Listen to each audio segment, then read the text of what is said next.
start. Okay. Hi, this is Let's Discuss after reading it.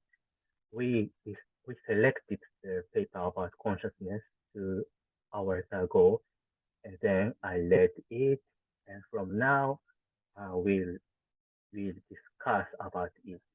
So today there are 2 people. Please introduce yourself. I, I'm Yota Kawashima. I am doing research assistant in Japan. Thank you, Yota. And I'm Ryoichi Watanabe, and a PhD student in Japan. So today I'll do brief summary of this paper. Today's paper is titled Neural Correlates of Consciousness in an Attentional Brain Paradigm with Uncertain Target Relevance, written by George Delet, Sophie Krebs, Maximilian Ruschaman, Sebastian Schindler, Antiju Peter, and Thomas Bravo, and published by Neural Image in December 2022. Okay, I brief introduce or I summarize. In this study, the authors examined,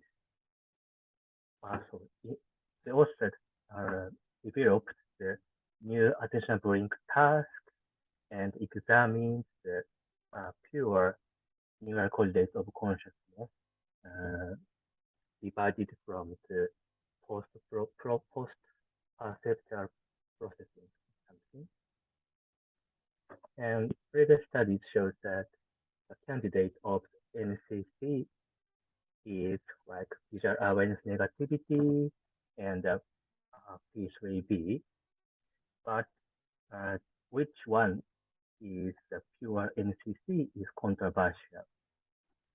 For example, recurrent process theory and the IIT support the visual awareness negativity VAN as the early brain activity at the occipital area, or the global neural workspace theory supports the P3B as the central or the information as if the brain full brain areas or something. And to examine the UNCC, one is the attention brain task, and in this task, like the rapidly some visual stimulus is presented, and target 1 stimulus.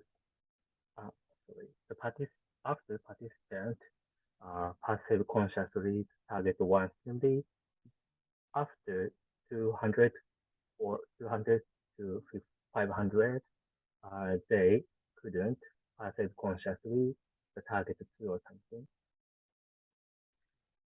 And also, we can make the situation that the stimulus what is presented, but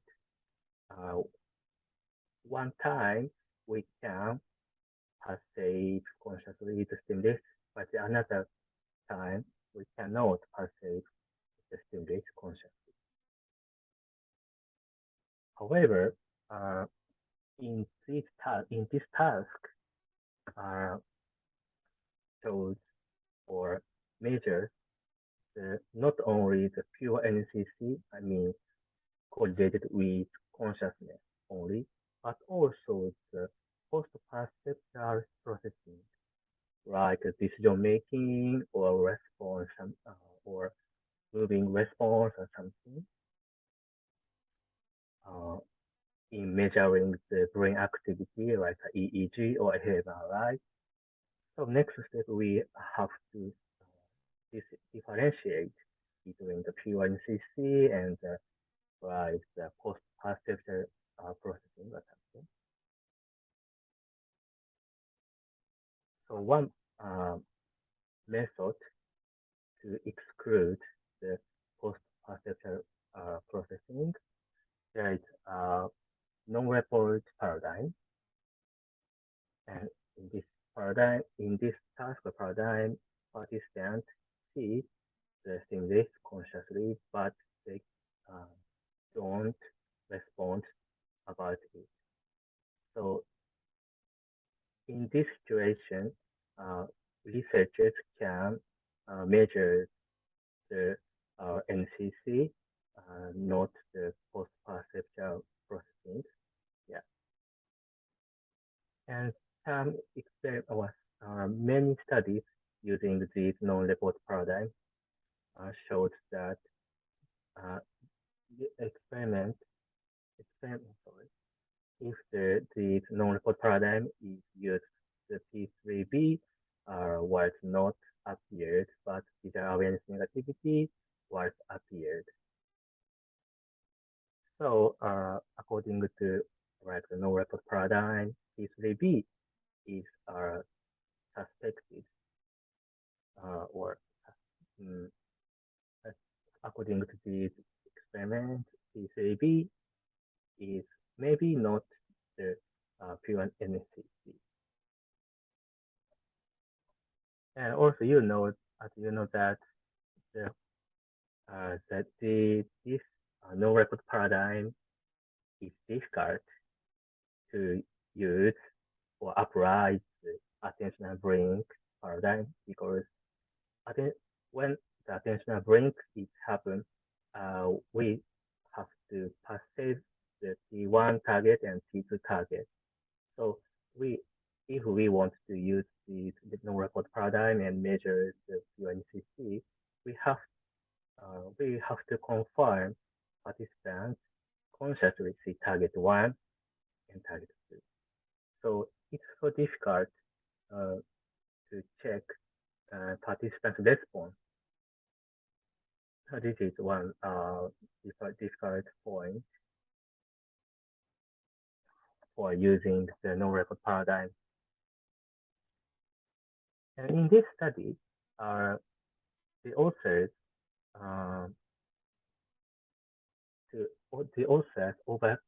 overcame this problem, and the authors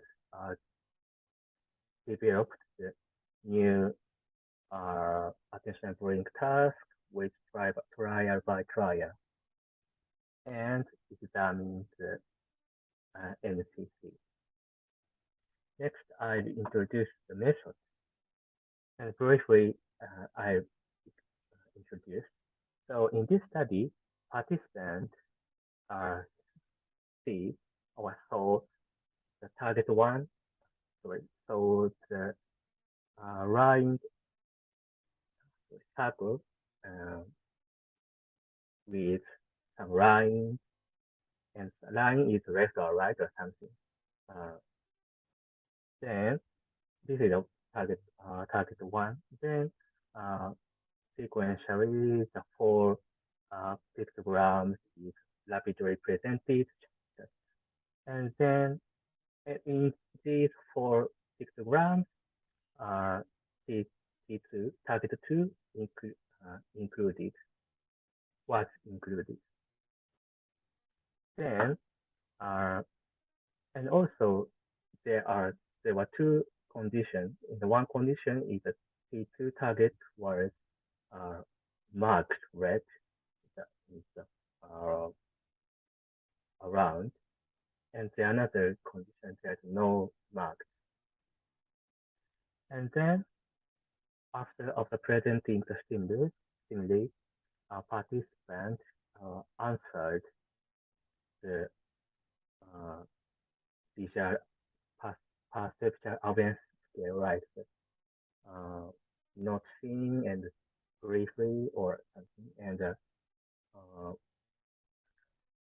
almost seeing, almost experiment and clear experience something. Then after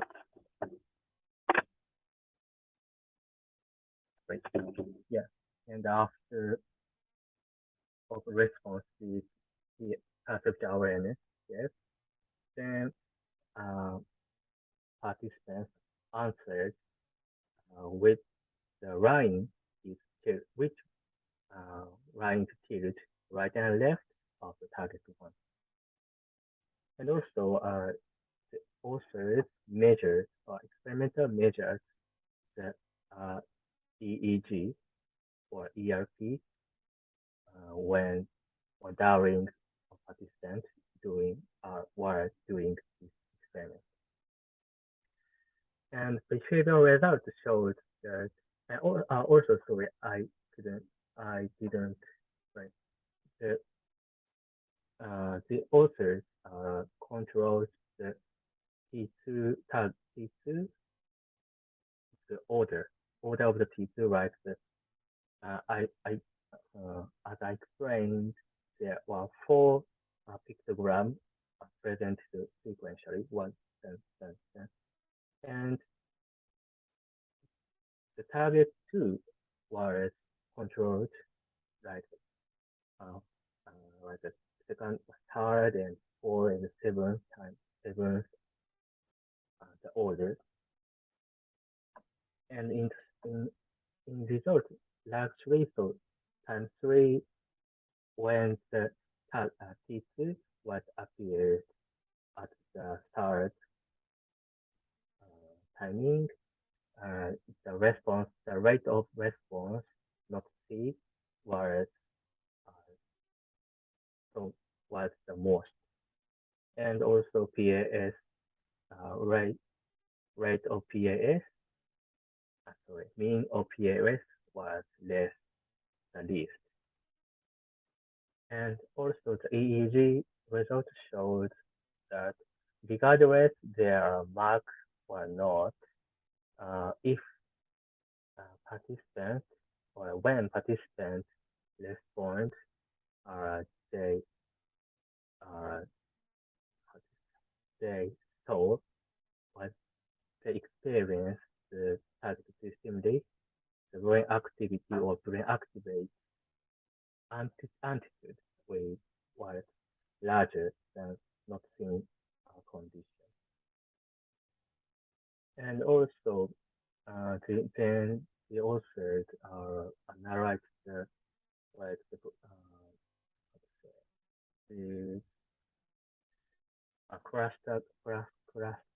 cluster analysis and also the time scale analysis, and the authors the results showed there the visual awareness negativity is occurred or significantly occurred. I mean that the significantly stronger negativity was seen relative to unseen, like time scale is about 110 to 200 milliseconds, and the cluster involved occipital temporal area. So the results showed there was the visual awareness negativity when the participants are consciously seeing attached to, but they were not P3B, not the cluster, like the temporal cluster, or not the time scales one. And in contrast, it is so interesting, but opposite there's the opposite result. I mean that the sustained central variation of negativity in response to seen compared to unseen for targeted to like the central area. So if you want to see more, please lead the discussion. So this is my summarization of this paper. Great, Yoda, if you have some addition. No. So basically this paper says that first we have a discussion or debate between the late negative early negativity versus late positivities. And then this can be just due to the methodological differences because the study suggests that late positivities are from attentional brain paradigm.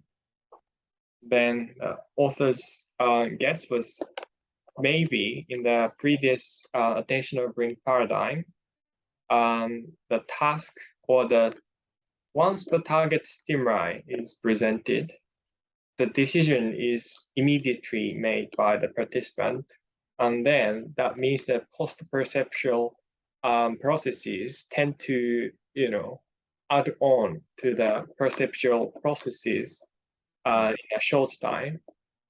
So in order to remove that post-perceptual processing or delay the post-perceptual processing, they set up this experiment or proposed new paradigm where participants were unaware or were uncertain about what or which stimuli the participant may report. Yeah. Then, they show that early negativity might be or will be NCC, not the late positivities. So yeah, that's what this paper tried to do. Yeah, thank you. Yeah, as Yoichi mentioned, yeah, I am not sure why they did not observe the late positivity in this paper. They mentioned that instead of positivities, they observe late negativities, which is clearly seen in their result figures. And I know they mentioned about that in the discussion part. And then what they thought is that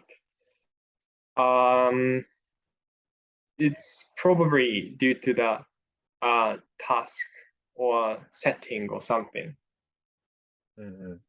And then the post-perceptual processing somehow diminished. But I am not sure about that part. Yeah, I see. But yeah. And in addition, I don't know whether, or every time I see this, ERP analysis, they talk about positive or negative, but tend to ignore the amplitude, the magnitude of the amplitude of or magnitude of positivity, negativity. So how negative is negative and how positive is positive. So for example, in this case, after subtracting an unseen condition from seen condition, and the amplitude or the difference value is roughly around -1 microvolt. This is early negativities. And of course, they did some statistical testing to test whether this is negative or not. But yeah, I always wonder, how, big the dip is might be also important. And then I see. From, yeah, because some experiments, the negative dip is really big and positive, peak is really big. Or I think positive peak tend to be bigger than the negative peak in the early negative response. Yeah. But I don't know how positive, how, and specifically in this study, for the early negativity, the amplitude is roughly -1 microvolt after subtraction. But when they talking about the late negativity, the amplitudes are roughly -0.5 microvolt. Yeah. So yeah, how big difference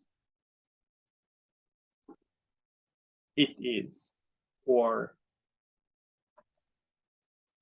yeah, amplitude, the magnitude of difference.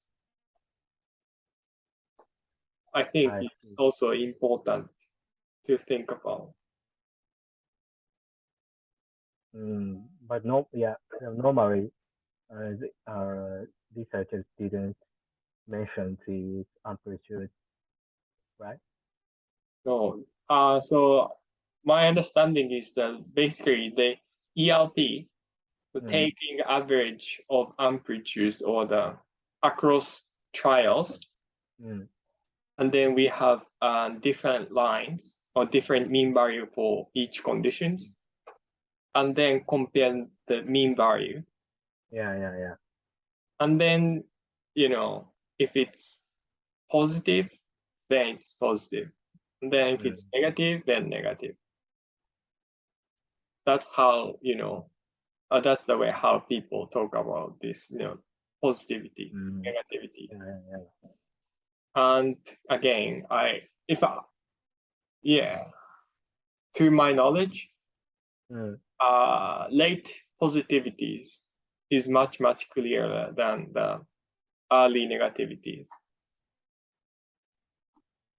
The amplitude or magnitude. Yeah. Yeah, I see. Yeah, normally for the practice,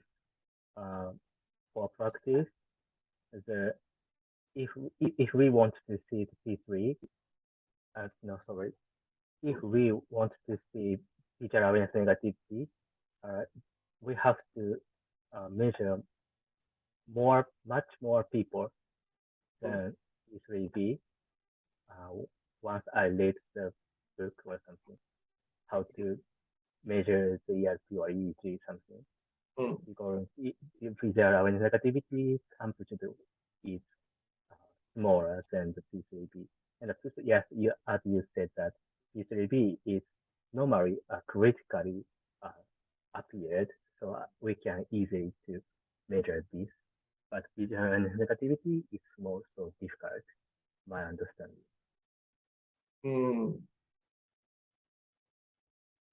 And also in this experiment, they set two different conditions. And the first condition is unmarked. So the participant were uncertain about which pictogram picture they need to make response about. That's unmarked. And also, and in the other condition, marked condition, they highlight the target pictogram picture with a red line. So once the picture is presented, they are sure about which stimulus they need to make decision about. So in this case, in the first condition, yes, I agree that until the participant were asked about the stimulus after the stimulus presentation, they are unsure. So awareness post-perceptual processing tend to be diminish. And in marked conditions, on the other hand, they need to, keep some information or remember, even if the stimulus they need to make decision about is not the target, because sometimes the participant need to do the catch trials where where the highlighted marked stimulus are not asked in the question, but still they need to keep the visibility of that.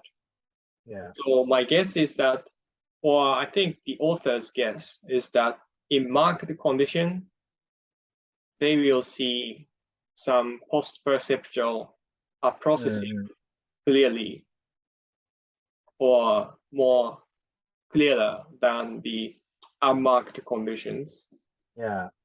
And then, which means that, post-perceptual late positivity will appear in the marked condition, but not unmarked conditions. And that, I think, was the author's expectation. But in both cases, no, or post-perceptual. Late positivity component. So I don't know why. But but a opposite result and also. But I think the market condition, the P3B of the market condition was larger than the upmarket, right? I don't know. I think the author didn't compare them statistically. Unmarked scene versus marked scene. Yeah. And marked scene is more positive than marked scene. Marked scene is more positive than unmarked scene. Yes. If we just take a look at the graph. TF4. Yeah. But maybe. But the scene activation is more than the unseen in both conditions. Scene. So maybe they compare the seen and unseen somewhere. I did not check the detail in the result part, but maybe they mentioned about that. Or did show the supplementary, information somewhere.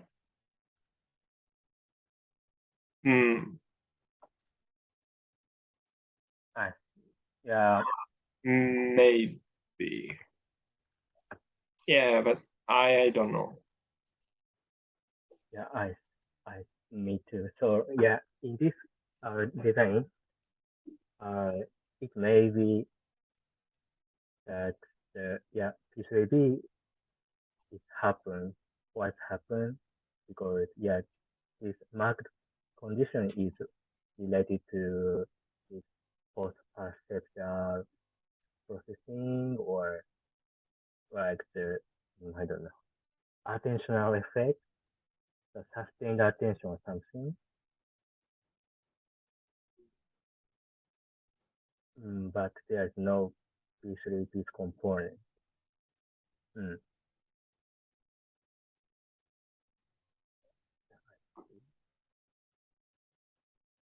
But Marking.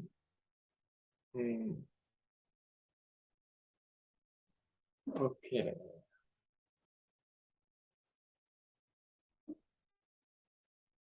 Yeah. Or I think in this study, the authors used the perceptual awareness scale for 4-point perceptual awareness scale. Like I mean that the participants respond 4 patterns and unseen and little and almost and clearly, right? Experience. But for analysis, the authors integrate seen and unseen. And also the like moderation of measurement may affect the result. Do you remember how they group the rating into seen versus unseen? So the 1 and 2, 3, 4. 1 versus 2, 3, 4. Yeah, 2, 3, 4, 2, 3, 4. Okay. 1 versus 2, 3, 4. And I think 2, 3, 4, like I mean that the condition of seeing was not separately for analysis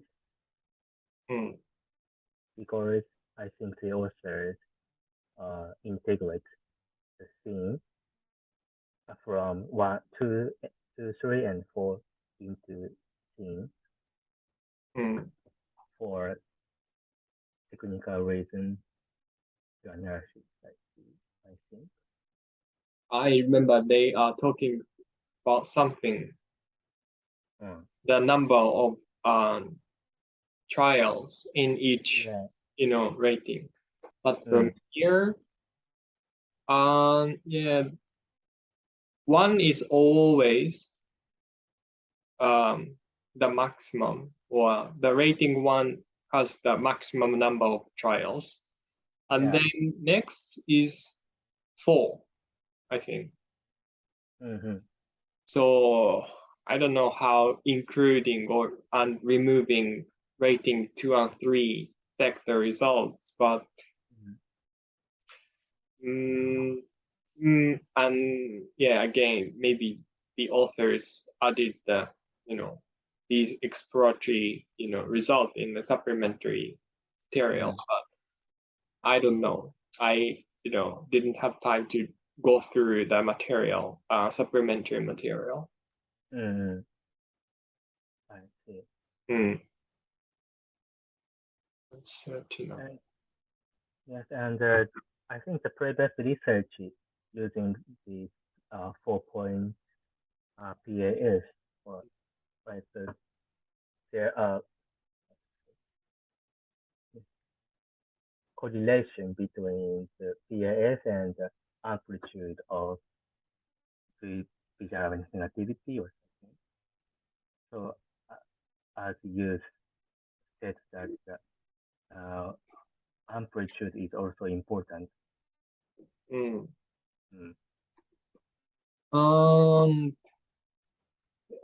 another point is that they mentioned that the target stimuli is always presented the second to last. So it's fixed. And maybe some participant noticed that and was able to make decision before asked in each trial. So my point is that maybe there might be no difference between unmarked condition versus marked conditions. But I don't know, like how difficult this task is. They mentioned that the target 1, the accuracy is almost like 95% or something. Yeah. But in the second task, it's not discrimination, it's awareness. So not sure whether they notice that rule or not. Because if they or participant notice that rule, so the target is always presented the second to last, then as you make or as the session progress, the accuracy of discrimination will increase like this. I If see. participant notice that rule, but here they did not ask that. Maybe somewhere they mention that all participants did not notice that presentation order rule or something, but I don't know. I didn't have time to find that statement in the main text. So maybe that part is controlled as well. Yeah, I don't know.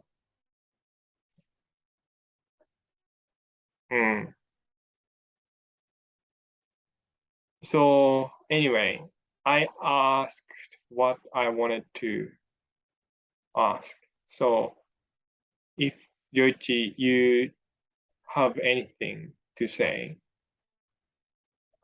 please go ahead. Okay. Nothing? Shall we finish discussion here then? Yeah. So yes. Okay, then see you next week. Bye.